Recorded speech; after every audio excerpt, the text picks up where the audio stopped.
ഓണാഘോഷമാക്കാൻ 10 metre നീളത്തിലുള്ള cake തയ്യാറാക്കി Abu Dhabi Marthoma church.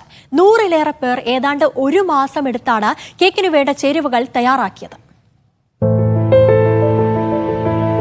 30 kilo മൈദ, അത്ര തന്നെ പഞ്ചസാര, 120 കോഴിമുട്ട, 30 കിലോ അസ്സൽ ഓറഞ്ച് നീര്, അതിൽ ബദാമും അണ്ടിപ്പരിപ്പും വാൾനട്ടും പോരാ, 2 തരം ഉണക്കമുന്തിരി, അത്തിപ്പഴം, ഈന്തപ്പഴം എന്നിവയിട്ട് കുതിർത്തത്, പിന്നെ പതിവ് ചേരുവയായ ജാതിക്കയും പട്ടയും ഏലക്കയും എല്ലാം കൂടി ചേർന്നപ്പോൾ അസ്സലൊരു ക്രിസ്മസ് കേക്ക്.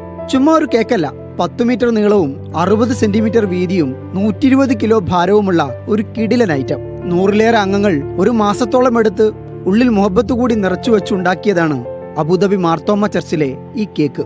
അബുദാബി മാർത്തോമ യുവജന സഖ്യത്തിന്റെ സ്നേഹക്കൂട്ടായ്മയിലാണ് ഈ ഭീമൻ കേക്ക് രൂപപ്പെട്ടത്. ബേക്കിംഗ് സൗകര്യത്തിനായി 25 കഷ്ണങ്ങളാക്കി നിർമ്മിച്ച ശേഷം ചേർത്തുവെച്ച് വൈപ്പിംഗ് ക്രീം ഉപയോഗിച്ച് മിനുക്കുപടികൾ തീർത്ത് ഒറ്റ കേക്കായി രൂപപ്പെടുത്തുകയായിരുന്നു. വികാരി റവറൻ ജിജോസി ഡാനിയലിന്റെ നേതൃത്വത്തിലാണ് കേക്ക് മുറിച്ചത്.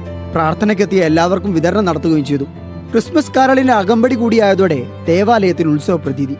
ഇടവക അംഗങ്ങൾക്ക് പുറമെ പരിസരത്ത് താമസിക്കുന്ന തൊഴിലാളികൾ കൂടി ആഘോഷത്തിനെത്തിയത് ഇരട്ടി മധുരമായി. Media 1 Abu Dhabi.